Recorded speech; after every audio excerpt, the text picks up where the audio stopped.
é interessante que essa situação da esperança, uma das bases da fé cristã, e a gente começou falando que a gente tem que se fortalecer na esperança. Depois falamos do centro da nossa esperança, que é Jesus Cristo, né, o autor e consumador da nossa fé.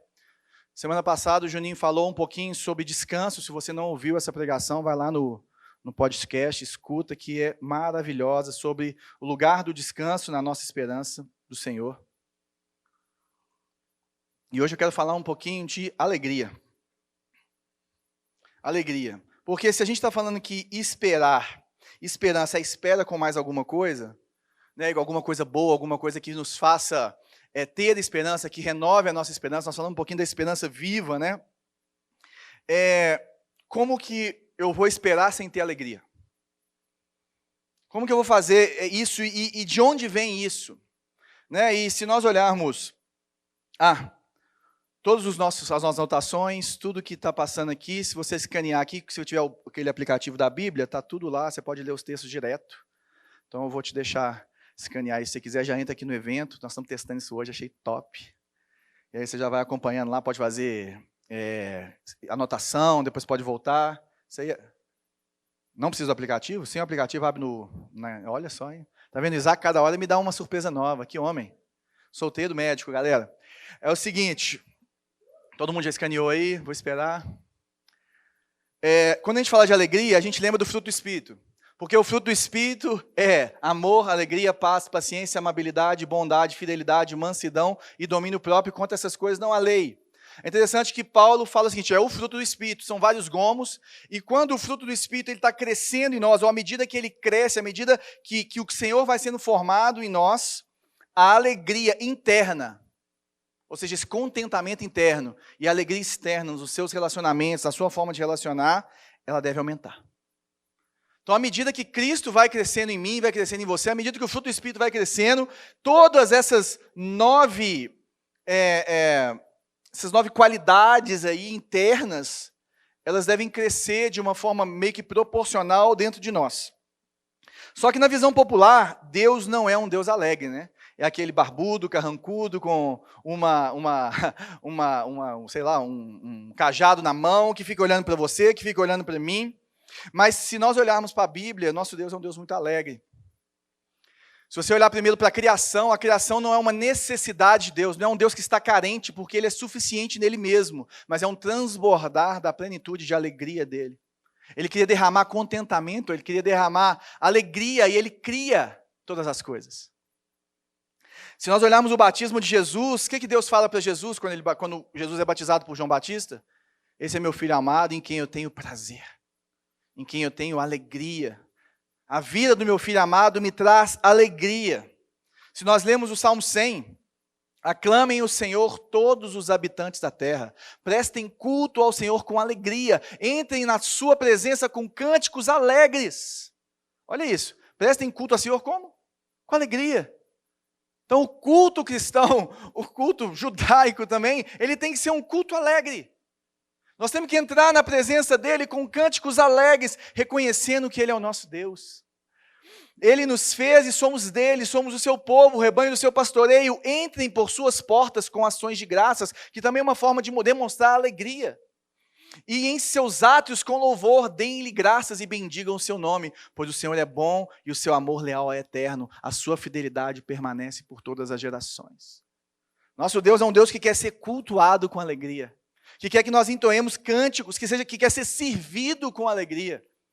E é interessante que até quando você vai contribuir, quando você vai trazer a sua contribuição para a sua igreja, quando você vai contribuir com outras pessoas também, quando você vai ofertar, o que Paulo nos ensina? Cada um dê conforme o que determinou no seu coração, não com pesar ou por obrigação, pois Deus ama quem dá com alegria. Ele está falando aqui, olha, você não deve seguir por impulso, mas conforme determinou no seu coração, uma coisa pensada. Sabe, a contribuição cristã, dízimos e ofertas, ele é parte do evangelho na sua vida e na minha vida. Nós vamos estudar isso um pouquinho mais a fundo, um pouco mais para frente, quando nós falarmos de mordomia.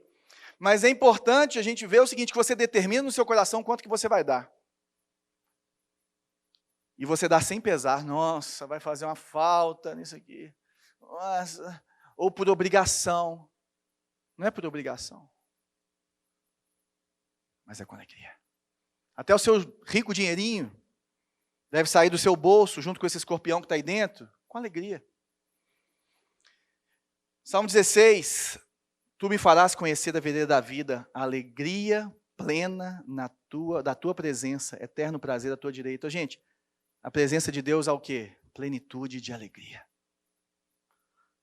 A pessoa que entra na presença de Deus, a pessoa que está na presença de Deus, ela deve ser uma pessoa alegre, porque a alegria do Senhor é a nossa força, porque na presença de Deus há plenitude, há uma alegria plena que não podemos alcançar em lugar nenhum.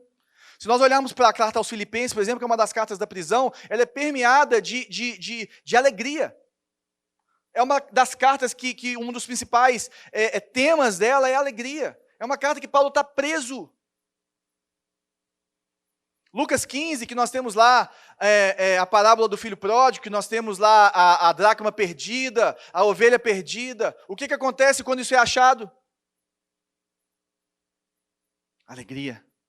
O filho pródigo é recebido com alegria, com festa. Quando acha a dracma perdida, quando a ovelha perdida é resgatada. E é interessante que Jesus ele devia ser tão alegre, né? A gente não sabe como é que ele era, né? Ele devia ser a perfeição em tudo. Mas quem queria malhar ele falava que ele era comilão e beberrão. Ou seja, ele era um cara bem alegre, né, gente? Vamos combinar. E para falar um pouquinho de alegria, eu separei um texto que está aqui em João 15. Nós vamos ler esse de 1 a 8 para entender o contexto, para depois a gente entrar na alegria. Mas o que está acontecendo aqui? O evangelho de João, ele é um evangelho ao último a ser escrito. Né? E ele traz uma visão diferente de Jesus. É lógico que os outros também, Mateus foi escrito para os judeus, por exemplo, mas eles trazem muito o Deus homem. E falam dos feitos de Jesus, e falam dos grandes discursos de Jesus. João já faz uma coisa diferente, ele já olha por outro lado, ele fala do homem Deus. Ele fala da palavra que encarnou, que se fez viva. Ele fala do relacionamento do pai com o filho, do filho com o pai. E ele fala da intimidade de Jesus. Ele fala das conversas de bastidores, das conversas íntimas. Se você pegar aqui, por exemplo, você vai ver o ministério de Jesus se desenvolvendo até o capítulo 12, e do capítulo 13 até o capítulo 17, que tem a oração sacerdotal maravilhosa de Jesus, é um bate-papo com eles na Santa Ceia. Capítulo 13, capítulo 14, capítulo 15, capítulo 16, capítulo 17. É o que estava acontecendo ali dentro, era como se tivesse instalado uma câmera do João Kleber lá, e todo mundo assistindo, o Big Brother de Jesus. E nesse Big Brother, Jesus fala um monte de coisa, e ele chega aqui, quando ele vai falar da videira verdadeira. Ele falou um pouquinho desse relacionamento dele com o Pai, ele promete o Espírito Santo, e aí depois ele fala assim, olha, deixa eu contar para vocês uma coisa aqui.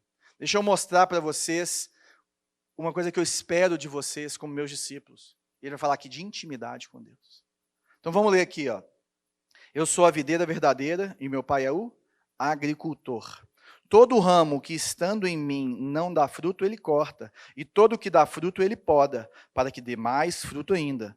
Vocês já estão limpos pela palavra que lhes tenho falado. Permaneçam em mim e eu permanecerei em vocês. Nenhum ramo pode dar fruto por si mesmo, se não permanecer na videira. Vocês também não podem dar fruto se não permanecerem em mim. Eu sou a videira e vocês são os ramos. Se alguém permanecer em mim e eu nele, esse dará muito fruto, pois sem mim vocês não podem fazer coisa alguma. Se alguém não permanecer em mim, será como o ramo que é jogado fora e seca.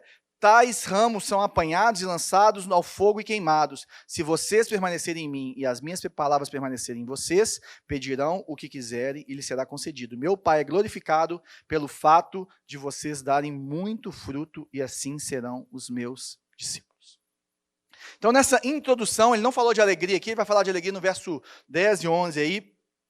Mas a gente precisa de entender o que ele está falando para entender o que ele quer falar, porque é muito paradoxal como Jesus fala que a gente deve arrumar a verdadeira alegria. Então, primeiro ele fala assim, ó, no verso 1, eu sou a videira verdadeira e o meu pai é o agricultor. Ele pode estar fazendo referência aqui ao Salmo 80, que é um salmo que fala que Israel foi tirado do Egito e plantado como uma videira na terra prometida.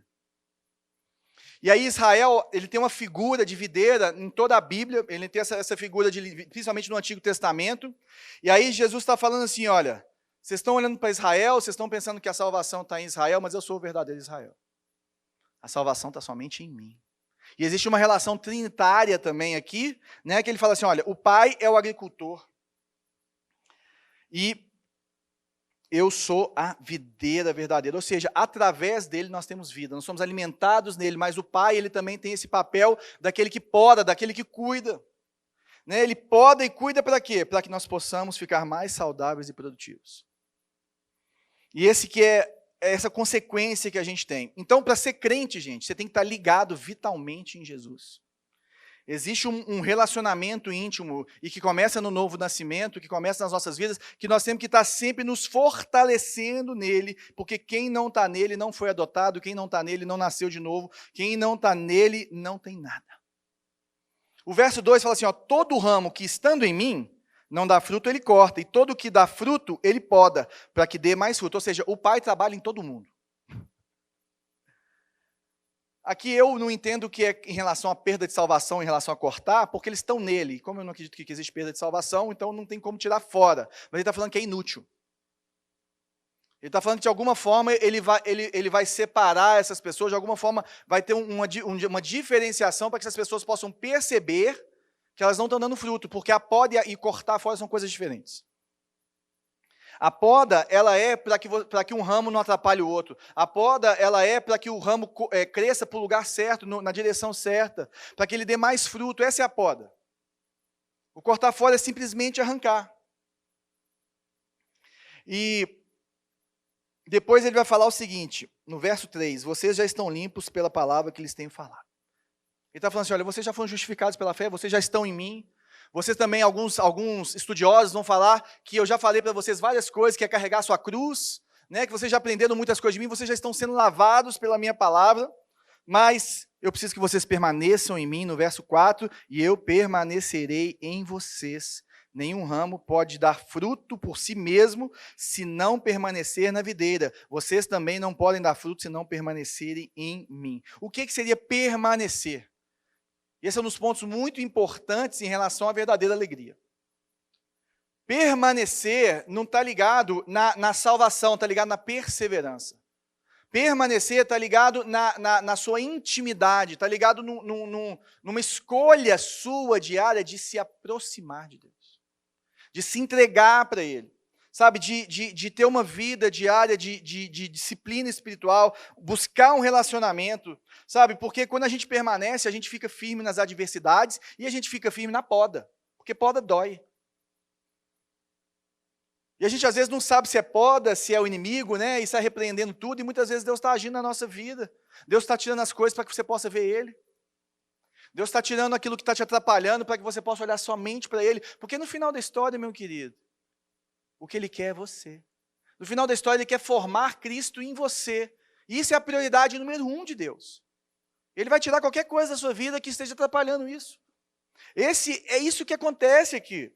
Então a gente tem que tomar cuidado para não se rebelar, mas ficar firme e aguentar a poda. Buscar nele. Porque a nossa união com Cristo, a nossa união com o Senhor, ela deve ser amorosa, ela deve ser duradoura, ela deve ser consciente e constante. É uma escolha. Né, igual Romanos 12 fala dessa escolha pelo Senhor, né, da metanoia, da mudança de mente, do culto racional, é exatamente isso, de você escolher se colocar, ela é prática, ela é dependente, não independente. Um dos principais pontos desse texto aqui, desse começo desse texto de João 15, é dependência da videira. O ramo não faz nada sozinho. Aí no 5 ele fala assim, ó, eu sou a videira e vocês são os ramos. Se alguém permanecer em mim e eu nele, esse dará muito fruto, pois sem mim vocês não podem fazer coisa alguma. Ou seja, tudo que você escolhe fazer por você mesmo, que não tem uma aprovação de Deus, que não tem a mão do Senhor, que não tem aquela direção de Deus, pode não ser eterno, né? E aqueles que permanecem nele vão ouvir a voz dele. E ele fala assim, olha, o ramo precisa da videira, gente. Ele fala assim, ó, eu sou a videira, vocês são os ramos. Sem a videira, o ramo não tem vida. Sem a videira, o ramo ele não vale nada. Se você olhar em Ezequiel, no capítulo 15, ele fala exatamente dessa videira que não está dando fruto e fala assim, olha, o que eu vou fazer com esses ramos? O que eu vou fazer com você, Israel? Porque o ramo, né, de uma árvore, ele não serve para fazer construção, não serve para fazer nada, porque de uma árvore não, de uma videira. Porque ele é todo torto, frágil. Só serve para ser queimado. A videira só serve para dar uva. Não mais nada. E essa que é a figura, isso que ele fala aqui no verso 6, se alguém permanecer em mim, será como o ramo que é jogado fora e seca. Se alguém não permanecer em mim, né? Tais ramos são apanhados, lançados ao fogo e queimados. É exatamente essa figura que acontece em Ezequiel, no capítulo 15. Se você olhar em Isaías, no capítulo 5, ele fala dos frutos azedos que são Israel. Todas da mesma figura, da videira. Ou seja, para que nós sejamos úteis no reino, nós precisamos ter intimidade, nós precisamos de estar permanecendo no Senhor. E aí ele fala assim no verso 7, se vocês permanecerem em mim e as minhas palavras permanecerem em vocês, pedirão o que quiserem e lhes será concedido.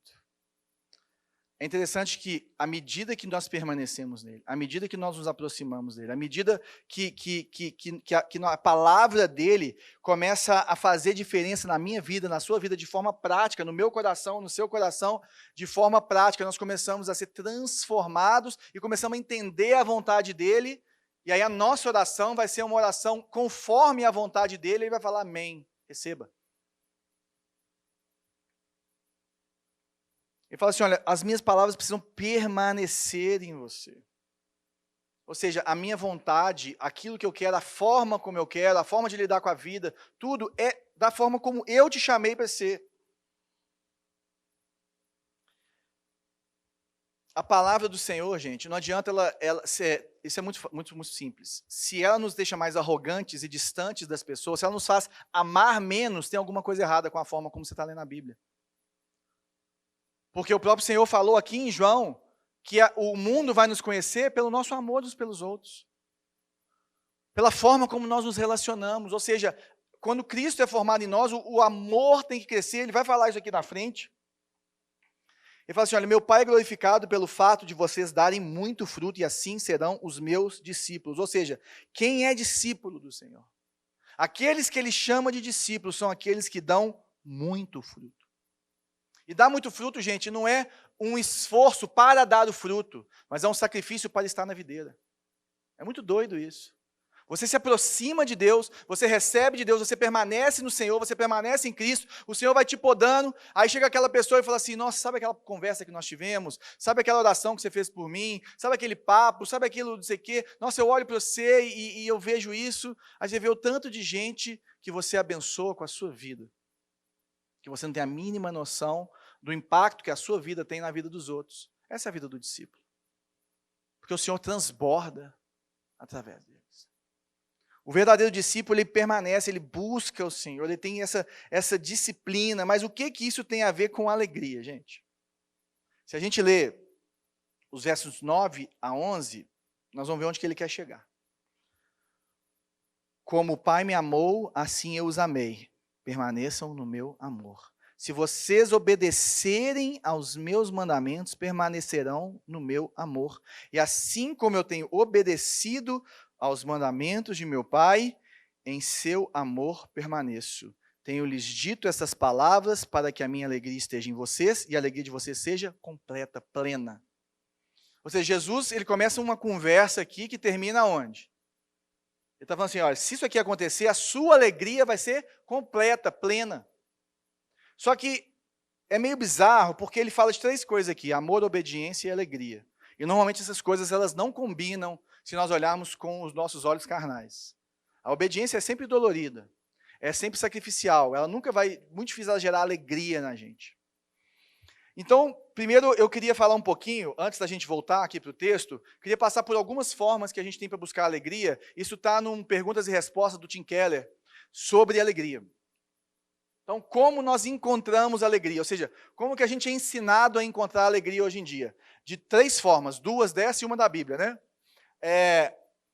A primeira é o tradicionalismo. E o que é o tradicionalismo? É aquela sociedade tradicional, mais tribal, né? Mais tribal assim, mais tipo roça, tipo BH mesmo, antigamente. É o seguinte, a vida é assim mesmo, meu filho. A sua família é essa, entendeu? Você só tem esse menino aí para você namorar mesmo, vai ter que casar com ele desse jeito, entendeu? Você tem essa profissão mesmo, é isso aqui que você tem, essa é a cama que você tem, entendeu? E você tem que dar um jeito de ser feliz com isso aí, ó. Essa é a sua cidade, entendeu? Você não tem como você sair daqui mesmo, não. Então é o seguinte, se vira com isso aqui. Como assim você não tem alegria no seu casamento, mas o casamento está aqui para te dar alegria? Como assim você não tem alegria nesse seu trabalho? Como assim você não tem essas alegrias externas que deveriam te deixar feliz? Esse é o tradicionalismo. Não que nós não vamos achar alegria num casamento. Não que nós não vamos achar alegria passageira nos relacionamentos, num trabalho, numa vitória, num estudo, mas essa não é a alegria plena que Jesus está falando. E o problema nosso é que nós começamos a buscar essa alegria aqui. Ou seja, a tradição ela fala de coisas concretas. É o seguinte, é o marido certo, ou é o seu marido, ou é a esposa certa, ou é ser o marido certo, ou é achar o emprego certo, ou é fazer as coisas certas e você vai ser feliz. Se você começar a fazer certo, vai dar certo. Todo mundo foi assim, a vida sempre foi assim, meu filho, olha para o seu avô. Ficou a vida inteira lá, ó, feliz. Nós vamos lá na Paraíba, né, gente? A gente vê o povo feliz com a vida. A gente olha para aquilo e fala assim, se eu vier para cá, eu morro. Aí nós temos uma coisa que é mais ligada para a gente, no mundo moderno. E o que é? Sabe quando você encontra a felicidade? Qual que é seu sonho? Qual é seu sonho? É o Instagram. Qual é seu sonho? Ah, nossa, eu acho que eu nasci para ser drag queen, para brilhar em Nova York, dançar. Corre atrás do seu sonho que você vai ser feliz. Eu acho que eu nasci para ser aquele cara bombadão, pegador, não sei o quê, e tal, não sei o quê. Faça isso, comece a malhar, vai no Lupércio. Vai ficar forte. E você vai ficar bem e tal. E aí o que acontece? Você começa a projetar o seu sonho. Olha, se você alcançar, se você fizer essa empresa de sucesso, se você fizer essa faculdade naquele lugar, sabe? Se você seguir o seu sonho, se você viver a sua sexualidade, se você casar com aquele príncipe. Aí, filho, é a vida de Instagram. E é interessante que isso é igualzinho os contos de fada que a gente vê desde pequenininho, né? Ou todo desenho animado. E é interessante que o J.R. Tolkien, que é um escritor de fábulas, essas coisas, ele fala isso. A história da redenção, porque se você olhar a história da redenção, é uma história que acaba bem, é a história que você passa por um sofrimento, e principalmente o ator principal, que é Cristo, ele passa pelo sofrimento máximo para dar libertação para as pessoas. Olhe para o Senhor dos Anéis, é o reflexo disso.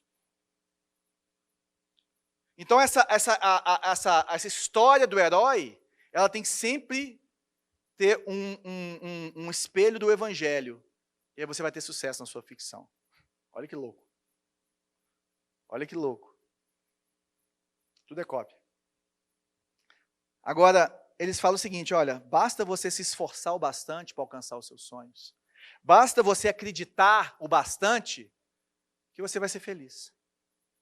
O problema é que quando você começa a buscar essas coisas, ou o tradicionalismo ou o mundo moderno, você começa a ver que isso é ingenuidade. Porque a verdadeira felicidade, a felicidade plena nunca vai acontecer. E você descobre isso tanto quando você acerta, quando você erra. Por exemplo, para buscar o sonho, 90% das pessoas não vão alcançar o seu sonho. Então, no não alcançar, você vai ver que você foi ingênuo.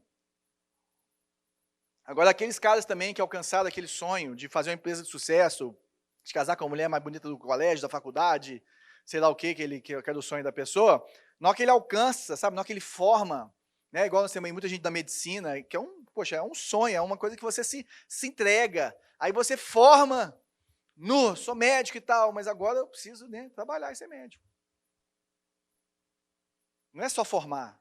A faculdade é do ídolo. Aí você entrou na faculdade. Aí formar é o ídolo. Aí você tem a residência. Aí você tem o emprego. Aí você tem o dia a dia. Aí você tem o hospital. Mas, então onde que está? Sabe, quando a gente descobre essa mentira, o que vai acontecer? A gente vai acabar abandonando isso. E o que a gente precisa olhar? pensar como que a gente faz isso para poder achar a verdadeira felicidade. Porque normalmente você tem um ídolo, às vezes seu ídolo é passar de ano, né? Igual o Juninho falou na semana passada aqui. Depois que você passou de ano, você fica um mês bem, mas depois as provas chegam de novo no outro semestre.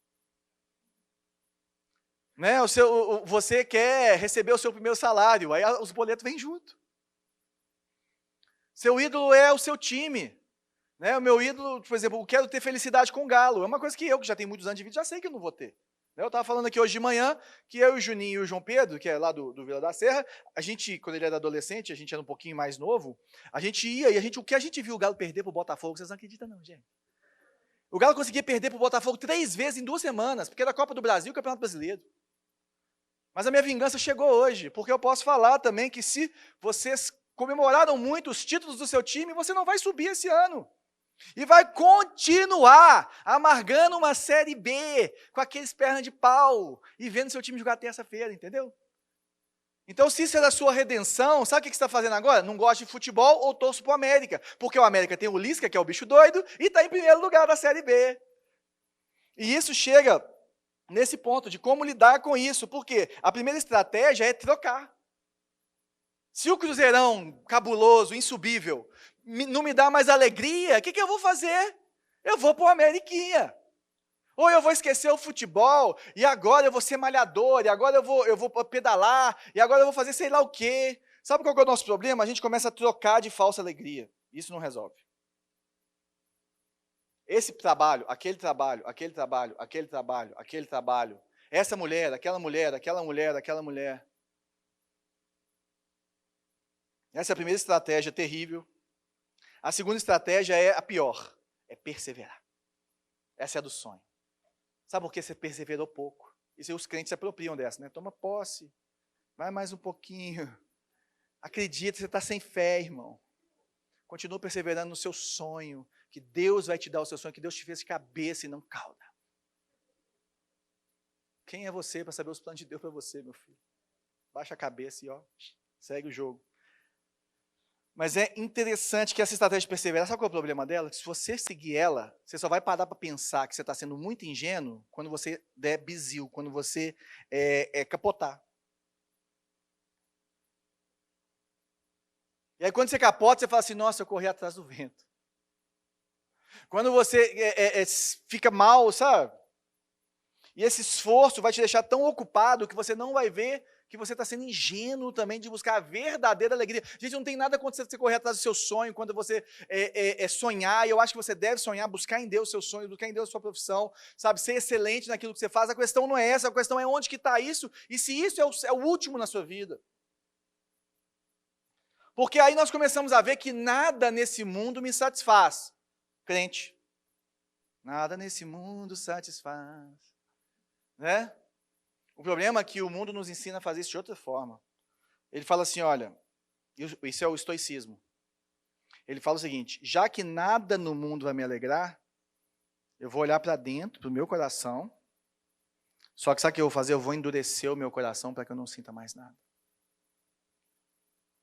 Porque acreditar em romance, acreditar em amor verdadeiro, acreditar em casamento, acreditar que o meu time vai ser o melhor time do mundo, acreditar que o meu trabalho vai me satisfazer plenamente, acreditar que as minhas incursões de festa, de chapação e a vida louca de sexualidade depravada vai me dar aquilo, vai me dar a salvação que eu tanto busco, a eternidade, o poder que eu tanto busco. Aí sabe o que ele vai falar para você? Ele vai falar assim, olha, a pessoa que amadureceu, que virou adulta, é a que entende que essas coisas não existem. É a que entende que não existe romance. Seu marido não vai te deixar feliz mesmo? Simplesmente vive. Entendeu? Seu trabalho não vai te deixar feliz, o seu dinheiro. Então assim, agora é hora de se amadurecer. Quando você entender isso, acabou. E o problema é que você vira no cínico, e você começa a debochar de todas as coisas. Ah lá, os bobão vão casar. Ah lá o outro, né? Achando que vai fazer a viagem dos sonhos e tal, e vai voltar feliz, vai voltar com saudade do lugar e vontade de morrer. Sabe, porque aquela viagem é maravilhosa, depois ela não volta. Sabe, você vai começar a debochar de tudo e de todos. Você vai começar a desconstruir tudo e todos. E você vai começar a falar para as pessoas dessa forma cínica e matar os sonhos de todo mundo. Sabe qual é o problema disso? Você se torna um desumano. E essa não é a resposta. Essa não é a resposta, porque se Deus te fez com capacidade de amar, se Deus te fez com capacidade de sonhar, com capacidade de ter paz, com capacidade de ter alegria, por que você tem que endurecer o seu coração? Quem já assistiu Frozen sabe disso. Qual que é o problema da Frozen? O problema da Frozen, né, Aline? É que ela ficou tão à parte da sociedade e o pessoal ficou com tanto medo dela, dos poderes dela, que ela resolveu criar o próprio mundo dela. Ela endureceu o gelo do coração, como diria a música. E ela fala assim, olha, eu não vou fazer mais nada, eu vou ficar aqui e eu sou livre para ficar sozinha no meu castelo. Sou livre sozinha. É exatamente isso que eu estou falando. Só que ela só acha alegria nos braços da Ana, no relacionamento. E onde que nós vamos achar alegria? Porque se você entende que você pode ver através de tudo, você não vê nada. Você está virando um desumano. E é aqui que entra esse texto aqui de João, capítulo 15, versos 9 a 11. Entendendo isso, nós vamos falar assim, gente, mas qual que é a resposta? E a resposta está nesse texto. O verso 9, Jesus fala o seguinte, como o Pai me amou, assim eu os amei, permaneçam no meu amor. Então a primeira resposta para um coração pleno, nós já aprendemos que é permanecer nele, que é estar nele, mas o permanecer nele é que o amor de Deus derramado em Jesus, ou expresso através da vida e morte de Jesus Cristo, deve fazer com que o meu coração se encha de amor por ele. Tem que me dar um coração de carne. E tem que manter o meu coração vivo, daquele negócio de ter o seu coração vivo pelo Evangelho. Ou seja, o amor do Pai, como o Pai me amou, assim eu os amei, permaneça no meu amor. Então olha para o que o Pai fez, olha para o que Cristo fez. Agora, se vocês obedecerem aos meus mandamentos, permanecerão no meu amor, assim como tenho obedecido aos mandamentos de meu Pai, e em seu amor permaneço. E aí que entra esse problema de uma palavra que se chama obediência. O problema da palavra que se chama obediência, que está aqui também, é o seguinte, nós olhamos com o nosso coração caído e com a nossa natureza caída, a obediência, ela é algo que ela não me traz felicidade em si. Gente, obedecer é terrível. Você não fazer o que você quer, agora o que você quer, é horrível. E como que obedecer pode me dar alegria? São os paradoxos do Evangelho. E aí nós vamos entender nesse texto que só um coração transformado pelo Senhor que vai entender que existe beleza, alegria, paz, fruto do Espírito, domínio próprio. Porque o fruto que Jesus está falando aqui desde o começo é o fruto do Espírito expresso e expandido. Por onde nós passamos. Então como que eu vou permanecer no amor dele? Obediência. O problema é que na religião, a obediência, ela vem pelo medo. Medo de quê? Medo de eu perder minha salvação, medo de eu perder a bênção, medo de eu perder minha prosperidade. Medo de não ser salvo. E o medo não traz alegria. A angústia da obediência não traz alegria. Eu vivo isso lá em casa com meu filho, gente. Tentando fazer ele obedecer. Não é fácil não, filho. Esperem a hora de vocês. Só que a obediência cristã ela é diferente. O que esse texto está nos ensinando é que a obediência cristã ela é consequência de um coração que foi atingido, transformado, renovado, reformado pelo amor de Deus. É um coração que nasceu de novo. E a evidência de um novo coração é uma resposta de amor que se chama obediência. Olha o que Jesus falou um pouquinho antes, no capítulo 14. Quem tem meus mandamentos e lhes obedece, esse é o que me ama. Aquele que me ama será amado por meu Pai, e eu também o amarei e me revelarei a Ele. O Senhor se revela a você através da obediência, você conhece mais dele. Ou seja, à medida que eu permaneço, à medida que eu obedeço, à medida que eu me aproximo dele, sabe o que eu ganho? Eu ganho confiança na pessoa de Jesus. Eu ganho amor por Ele, eu ganho estabilidade da minha fé, eu aumento o meu anseio de comunhão e vida, eu aumento a minha alegria. Aí ele fala assim, olha, no 11 ele vai falar, né? Porque a minha alegria, né? Aqui tá. Tenho lhes dito essas palavras para que a minha alegria esteja em vocês. A alegria dele, o fruto do Espírito. A minha alegria esteja em vocês e a alegria de vocês vai ser completa. Então, a obediência não é fonte de alegria para uma pessoa, para qual tipo de pessoa? Governada pela carne. Se você, mesmo sendo cristão, está sendo governado pela sua carne, se você tem vivido na carne, a obediência a Deus para você é o que Paulo chama de aguilhão da lei. Aquilo que espetava o boi, que machucava ele para ele andar. Paulo nos explica isso, quando ele fala do aguilhão da lei, ele está falando o seguinte, olha, para aquele que é carnal, para aquele que não nascer de novo, a lei, ela é um peso, a lei é uma angústia, a lei é um medo, porque ela mostra o que você não vai conseguir alcançar, ela aumenta o seu pecado. E esse é o problema do crente carnal. Porque o crente carnal não ama a lei de Deus, e o crente carnal não vai obedecer a Deus. Agora, não é essa a profecia que está escrita em Jeremias, quando ele fala que a alegria vem da lei escrita em nossos corações. Ele fala assim, ó, vai chegar um tempo de Israel, sua videira podre, vocês que são religiosos, que frequentam culto, mas não me obedecem, sabe, que não fazem as coisas com a motivação certa, do jeito certo. E, gente, isso é o que está escrito nos profetas. Ele fala assim, ó, vai chegar um tempo que eu vou escrever a minha lei no seu coração e ninguém vai precisar de te ensinar. Por quê? Porque a minha lei está escrita no seu coração, porque seu coração ferve de amor por mim, e você quer me obedecer. É aquela senhorinha que mal sabe ler a Bíblia, que mal sabe ler, e é crente demais. Sabe por quê? Porque o coração dela queima por Jesus. Só de pensar que Jesus morreu por ela já é o suficiente. Já é o suficiente. É a simplicidade do Evangelho. A simplicidade do que é Deus. Ou seja, a lei escrita em meus corações, sabe o que significa? Que todos os meus afetos, sabe, todos os meus sentimentos, eles são realinhados para que eu possa receber e viver os mandamentos de Deus com alegria.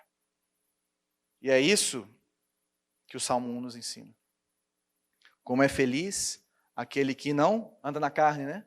Aquele que não consegue o conselho do ímpio, que não imita a conduta dos pecadores, nem se assenta na roda dos zombadores. Ao contrário, a sua satisfação, os seus afetos, a sua plenitude, a sua alegria está na lei do Senhor. E nessa lei medita de dia e de noite. Esse cara, ele só ama a lei, só se satisfaz na lei porque ele medita nela.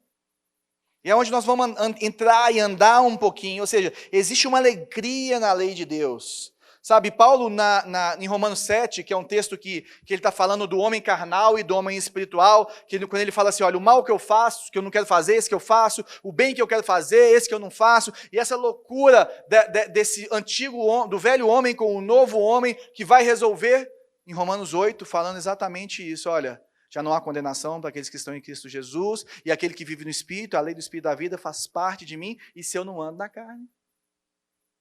E se eu me encho do Espírito, se eu me encho do Evangelho? Olha o que Paulo fala em Romanos 7, 22. Pois no íntimo do meu ser tenho prazer na lei de Deus. No íntimo do meu ser. Esse crente que tem essa dificuldade, no íntimo do meu ser. Se nós olharmos para o Salmo 119, gente, ele é um hino de louvor aos mandamentos de Deus. O salmão, né? João 15, 7, ele fala exatamente a respeito disso, né? Ele fala a respeito das Escrituras, a respeito de estar se lavando nas Escrituras, as Escrituras permanecerem em você, e semana que vem vai ser só sobre as Escrituras, para poder fechar essa situação da esperança. O Gerê vai estar aqui e vai falar exatamente do papel da Bíblia na nossa vida. Mas a chave, qual que é a chave da verdadeira alegria? É a obediência. E como que essa obediência vem? Através dos meios da graça. E o que são os meios da graça? As disciplinas espirituais. Leia a Bíblia e faça a oração, faça a oração. Culto comunitário, adoração comunitária, pequenos grupos, comunhão, busca de Deus, jejum, leitura diária da palavra, busca por intimidade com Deus. Mas, qual que é a diferença? Então, para a gente caminhando para esse finalzinho aqui, nós temos um problema aqui. Alegria completa. Então, João, eu entendi. Alegria completa e plena, ela vem quando eu vou me expondo aos meios da graça. Quando eu vou me expondo às disciplinas espirituais. Não tem como eu me alegrar na lei de Deus. Não tem como eu ter esse prazer na lei de Deus se eu não me exponho a ela. Se eu não estou enxertado na videira. Se eu não deixo a videira ficar me enchendo todos os dias. Se eu não estou me alimentando dele. Beleza. Essa vida. E essa vida é diferente de uma alegria momentânea. Já entendi. Ou seja, existe prazer nas obras da carne. Só que é um prazer que a gente deve fugir dele. Isso não quer dizer, gente, que nós não podemos desfrutar das coisas boas que Deus nos dá. Eu não estou querendo ser aqui igual esse povo de internet. Se você falou isso, você não está falando isso. Que pensamento binário, maluco, né? Se você falou mal do Bolsonaro, você é lulopetista. Você falou mal do Lula, você é bolsominion. Não pode, né? Não pode ter várias opiniões, mais não. E o que acontece? A gente não pode entender que eu não tenho prazer nessas coisas. Ou seja, as coisas boas, as dádivas de Deus. Por exemplo, uma boa comida. Conforto, música, arte. Né? Outro dia eu estava fazendo um churrasquinho, escutando um blues, na piscina, coisa boa. Maravilha, blues raiz. Agora eu preciso saber que essas coisas são passageiras, sabe por quê? Porque na hora do sofrimento elas não são suficientes. Elas não me dão plenitude, elas não me dão essa salvação que eu quero. Então, eu preciso primeiro parar de buscar a verdadeira alegria fora para buscar dentro, sem ser esse cínico. Agora, isso não está ligado em não ter tristeza. Se nós olharmos aqui, por exemplo, o Salmo 43... Envia a tua luz e a tua verdade. Elas me guiarão e me levarão ao teu santo monte, ao lugar onde habitas. Então eu irei ao altar de Deus, a Deus, fonte da minha plena alegria. Com a harpa te louvarei, ó Deus, meu Deus, porque você está assim tão triste, ó minha alma. Então o salmista está falando, gente, eu encontro alegria em Deus, existe plenitude de alegria em Deus, mas alma, por que você está triste? Por que está assim tão perturbada dentro de mim? Ele está como se estivesse dando ordem para os sentimentos dele, né? Não estou te mandando fazer isso não, mas de vez em quando é importante você conversar com você mesmo. Põe a sua esperança em Deus, pois ainda o louvarei, Ele é meu Salvador e o meu Deus. Gente, quando a tristeza vem, a fonte de alegria está na espera, ela está na esperança. Está na esperança de que Ele vai voltar. Está na esperança de que tudo vai ser feito novo. Está na esperança que um dia não vai ter mais alegria. Está na esperança que o meu Deus é um Deus alegre. E é isso que Abacuque fala.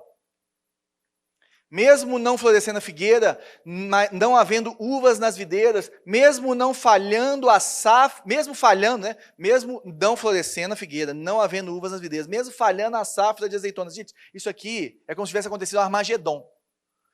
Não havendo produção de alimentos nas lavouras, nem ovelhas nos currais, nem bois nos estábulos, ainda assim, é mesmo quando você chegar em todo supermercado, está tudo vazio. Imagina como é que seria.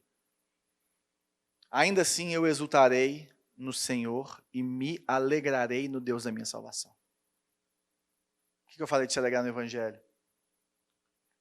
O Senhor soberano é a minha força. Ele faz os meus pés como os do servo. E Ele me habilita a andar em lugares altos. Olha que interessante isso. Abacuque está falando que o Senhor te faz andar em lugares e coloca o seu coração em lugares que essas coisas são passageiras. Que você entende o lugar, não quer dizer que você não vai ficar triste, mas lembra de Paulo na prisão cantando. Lembra das cartas da prisão de Filipenses. Lembra do sofrimento desses caras. Gente, quando foi que Jesus não teve alegria? Quando foi que a alegria de Jesus foi tirada? A única vez. Na cruz. E como que foi tirada a alegria de Jesus? Ele se entregou com alegria. Eu não estou falando que ele não se entregou com alegria. Mas quando ele grita assim, desesperado. Deus meu, por que me abandonaste? A partir do momento que os nossos pecados fizeram aquela força final e separaram momentaneamente Jesus de Deus, e ele se sentiu separado de Deus, a alegria dele murchou. E ele desesperou, porque a alegria verdadeira dele sempre foi no Pai. No amor do Pai. O deleite, o prazer. Mas, João, e se eu não conseguir me alegrar nessas coisas que você está falando? Minha vida, você não conhece a minha vida. Eu estou numa depressão profunda. Ou eu estou afundado nos meus pecados, eu estou numa tristeza. Sabe, gente? O que eu faço? O que você faz? O que eu posso te falar para você fazer? Eu falo assim, João, é muito fácil você falar, mas você não está no meu lugar. Estou mal. Eu vou te falar para você ter uma boa conversa com pessoas que te amam, para você ir num psicólogo, ou num psiquiatra, ou num terapeuta, mas, além disso tudo, porque isso aí vai te ajudar a sair da crise, a confessar os seus pecados para alguém que está próximo de você e prestar conta semanalmente para essa pessoa a respeito da sua fraqueza e dos seus pecados. Isso que Tiago fala. Existe um milagre nisso aí, na confissão do pecado a uma pessoa, não só para Deus. Sabe o que a gente precisa fazer? Não se esqueça que existe uma alegria disponível pelo Espírito Santo nos meios da graça. João, mas eu leio a Bíblia. João, mas eu oro e não sinto nada. Eu venho no culto e não entendo nada e não sinto nada. Eu levanto, eu ajoelho, eu não sinto. E minha alegria não aumenta, sabe? E meu coração, um coração gélido, né? Igual o da Frozen, eu não consigo. Sabe, Deus parece super distante. Eu queria que você entendesse que, mesmo parecendo distante, mesmo você não alcançando, saiba que existe alegria nesse lugar. E que o único meio de você encontrar a verdadeira alegria, o único meio de você encontrar a plenitude de alegria, o único meio de você saltar de alegria, independente das circunstâncias, nesse sentido da plenitude, não de não ter tristeza ou sofrimento, é ficando perto de Deus. E só tem uma forma disso acontecer: os meios da graça, a disciplina espiritual. E elas chamam disciplinas porque na disciplina em si, você não encontra alegria. Mas o Espírito Santo vai trabalhar na sua vida quando você buscar ter comunhão, quando você começar a ler a palavra e se forçar a ler a palavra, quando você se esforçar a estar no culto todo domingo, quando você se esforçar e colocar na sua agenda como prioridade estar num pequeno grupo, quando você separar 5 minutos do seu dia para você orar. Ah, mas eu não sei por que eu oro. Faz uma lista. Vamos fazer junto uma lista de oração. Mas se entregue aos meios da graça, porque pela fé você já sabe que a alegria de Deus está disponível através dela. A disciplina pode ser difícil, a disciplina pode ser suada, mas o Espírito Santo vai produzir, porque é isso que o Senhor nos ensina. Ele está falando assim, olha, eu sou a videira verdadeira, estejam conectados comigo, permaneçam em mim, sejam lavados pela minha palavra, lembrem do amor de Deus que foi depositado em mim, e que eu depositei em vocês, e obedeçam como eu obedeci meu Pai, porque o Cristo humano, 100% homem, 100% Deus, ele foi 100% obediente. E ele era alegre. Então, pela fé, meu, que toma posse. Toma posse dessa verdade. Filho. Cadê o Teté para cantar? Então, gente, eu não consigo, não me seguro. Essas obras, filho. Mas é que, olha a Deus, peça que Ele mude, confesse para alguém, peça para alguém orar com você, tire 5 minutos, leia 3 versículos, mas comece a se disciplinar, porque o Espírito Santo vai agir na sua vida, porque não é o João, pastor, que está te prometendo isso, é o próprio Senhor. Ele quer se revelar a você, Ele quer te encher de alegria, porque o fruto do Espírito é alegria, é paz, é benignidade, é bondade, é longanimidade, é domínio próprio. Sabe, reflita no Evangelho, reflita naquilo que Ele fez por você, reflita e lembre que Jesus viveu a vida que você deveria viver e morreu a morte que você deveria morrer, e que o que você recebe isso tudo não é pelo que você faz, mas pelo que Ele fez por você e já está consumado. O amor de Deus já está derramado, você não precisa de pensar quanto que Deus me ama, olha para a cruz. Ah, mas eu fiz coisas horrorosas, deixa eu te contar meu testemunho outro dia. Você vai ver quem que fez mais coisa horrorosa aqui.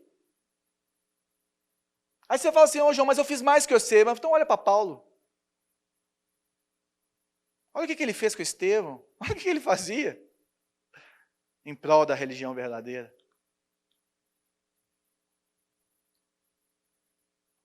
Vive em comunhão, meu Senhor.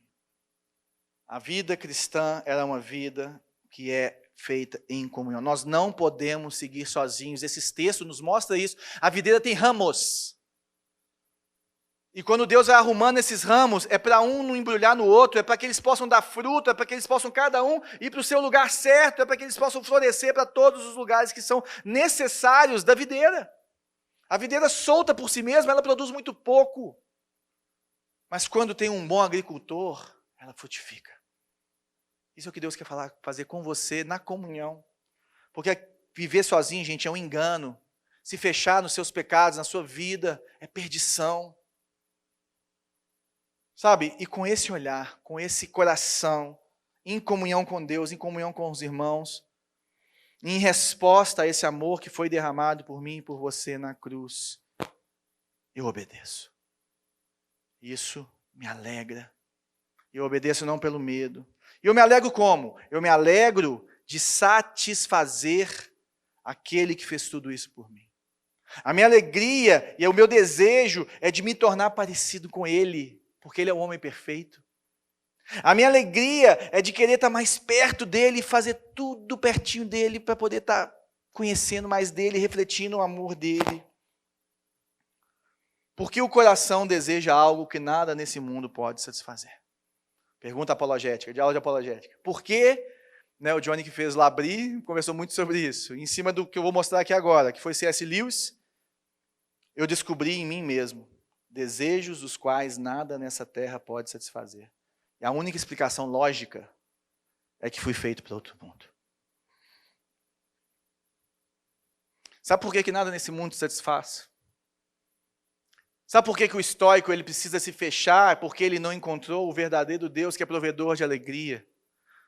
Sabe por que a gente não acha a verdadeira alegria? Porque nós não vamos encontrar nesse mundo. A gente só pode encontrar a verdadeira alegria no Senhor. Quando nós estivermos com Ele na Nova Jerusalém, vai ser plena alegria. Vai ser plena vida. E isso, gente, é uma das maiores apologéticas que existe. Qualquer pessoa que não encontra alegria, você fala assim, sabe por que você não encontra a verdadeira alegria?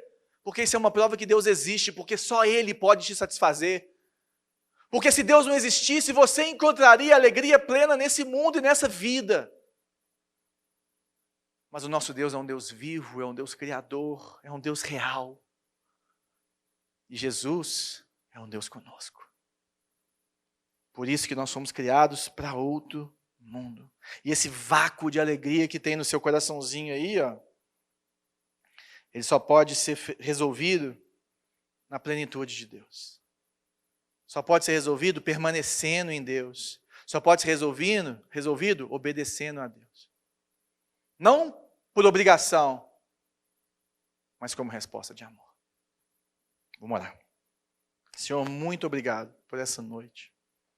Muito obrigado porque na Tua presença há plenitude de alegria.